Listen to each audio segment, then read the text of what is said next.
Welcome back to another episode of The Friday Show. I'm Summer Cutie. And I'm Aisha Jones. Before we get to some of our top stories, we want to remind our audience of some important upcoming dates here in our building.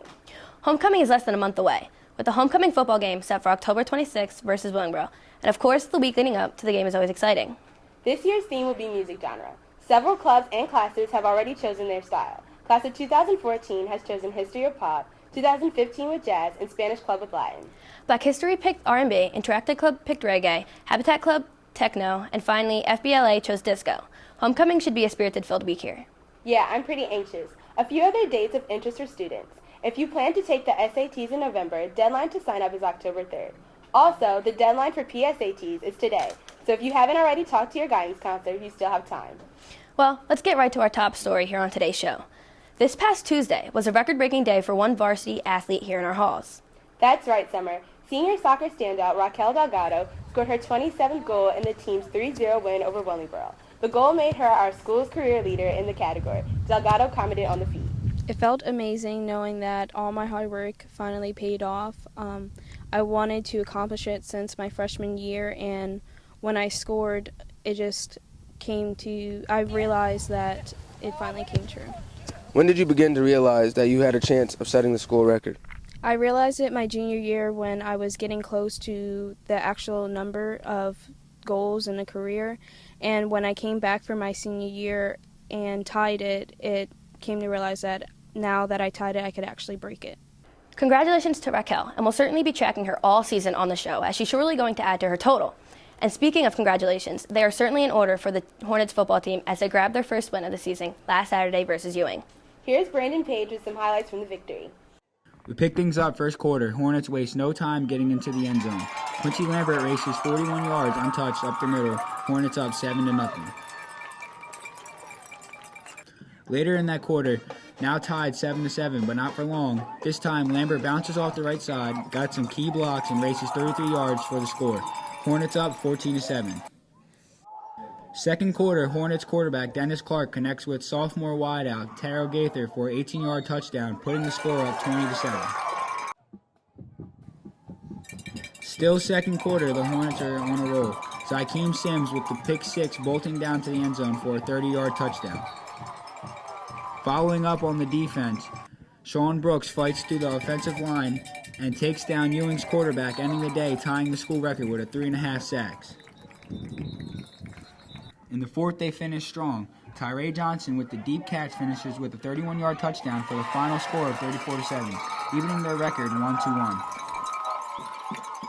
From football to soccer now, and the Hornet boys team is in action at Florence, and thanks to a pair of victories this week, the team is trying to even their record at 3-3 this afternoon. Friday Show camera were on hand Tuesday as the Hornets pounded Willingboro 6-0. Peter De La Garza netted 2 goals with Cedric Conan, Blair Carrico, Jordan Zapien Torres, and Eric Stuhler each scored as well. Last week, we previewed several of the Hornets' fall sports teams.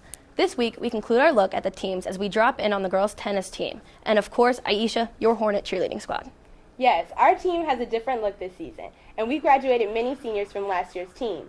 Here's the Friday Show's Kalia Pugh with a preview. Thanks, guys. With the varsity cheerleading team losing 15 girls last year, they deal with the difficult task of adjusting to one team for the first time in over 20 years. How do you personally feel about having only one team? Well, I'm excited because we'll be able to focus on the one team, put a lot more focus on one team as opposed to 2 different teams. The only downside is that with freshmen, they're new, so they have a lot more work to do. But we think one team will be a good thing this year, so we're excited about that. We usually have 2 teams, but since there's not enough girls, then, we have to switch it up. But I'm pretty sure we're going to do good this year, so. With only one team, the 2 varsity captains have their work cut out for them. The hardest task probably will be to getting all the girls on one varsity level. Definitely getting the new girls to be on the same level as the returning cheerleaders. A handful of freshmen will also have to keep up with the returning cheerleaders.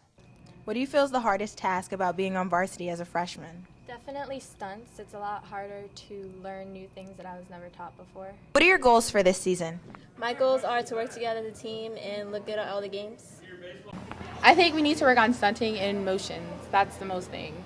This season, I hope that to rebuild the team because we lost 15 seniors to graduating last year, and hopefully make it to our state competition, which we didn't make it to last year. In addition to seeing them at the football games, they'll also be competing in competitions throughout the season. For the Friday Show, I'm Kalia Pugh. Back to the studio. Thanks, Clea. The ladies Hornet girls tennis team had a busy past week with a match on Tuesday. The BCSL opened on Wednesday, and they wrap up with a home match this afternoon versus RV. The team is optimistic about the season. Here's head coach Mr. Karpicki. Right now, our top player is Marasia Laster. She's a senior. She's playing one. She did a good job in our challenge matches and started the year being very competitive. Abby Gaffney is our number 2 player. She's also a senior. She worked hard on her game all throughout the year. And Nikki Myers is our 3rd singles. And she's a team leader. So we're looking good there.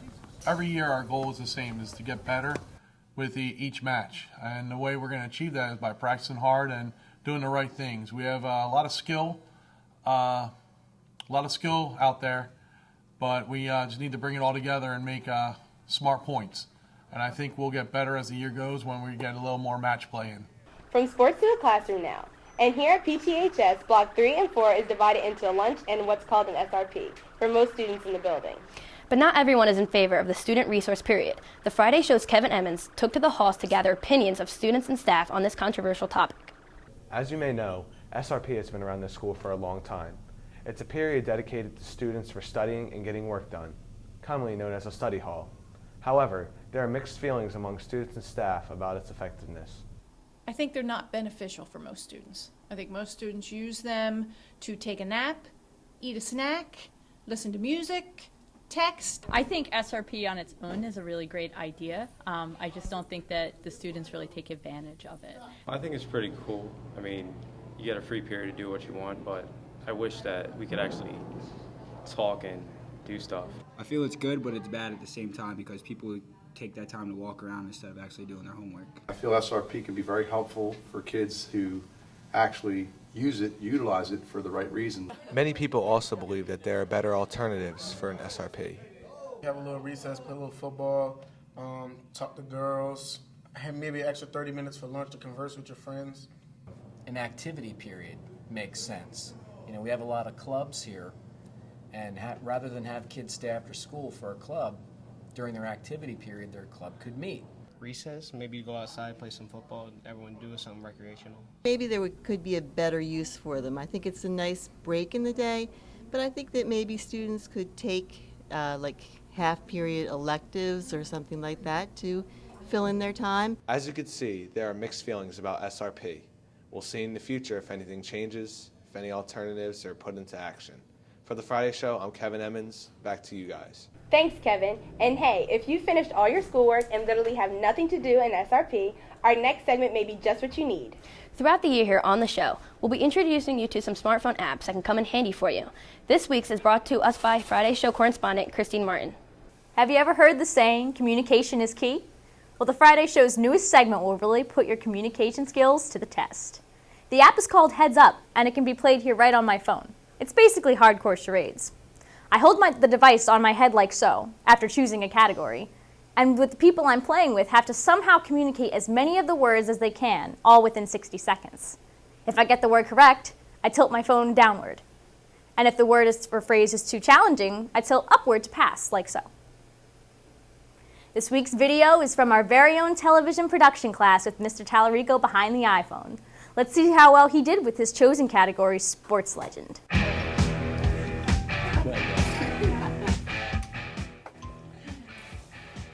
Chicago Bears, Sweetness. Walter Payton. Yeah, I couldn't.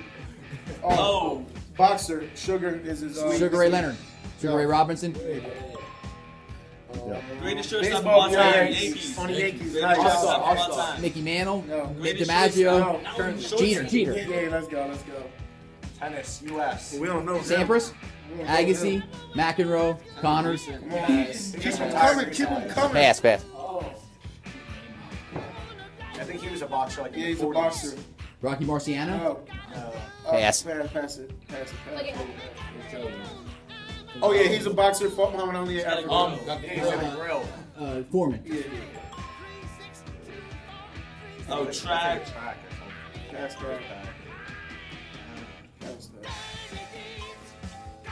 Oh, back. Hail Mary. Like, yeah, Boston College. Flutie. Yeah. I don't know that. Golf. Black. Tiger Woods. Yeah. Does it count? All you gotta do is Fun, say- right? oh, yeah. If you want your class on the Friday Show, email us at fridayshow@pem.org and we'll come to your classroom to check it out. I'm Christine Martin for the Friday Show. Guys, back to you. Thanks, Christine. I'll definitely have to download that one. Hey, before we go, we got a big announcement for you. Do you need money for college? Yes, I think we could all use some scholarship money. Well, the VFW gives out $2 million in scholarship each year throughout their Voice Democracy competition. The top national prize this year is $30,000, along with a trip to our nation's capital. All you have to do is write a 300 to 500 word essay, which will become a 3 to 5 minute audio clip. This year's theme is why I'm optimistic about our nation's future. If you are interested, see Miss Hamilton in room 318 or Miss Harris in room 314. Don't waste time. The paperwork must be picked up by October 3rd and essays need to be completed by October 18th. Wow, sounds like a great opportunity. Well, we've run out of time here on this episode of The Friday Show, but remember, you can find the show on both YouTube and SchoolTube. Plus, our show airs on the district's local cable access channel 19 throughout the week. And remember to email us at your show ideas at fridayshow@pem.org. For the entire Friday Show crew, I'm Aisha Jones. And I'm Summer Cutie. Have a great week.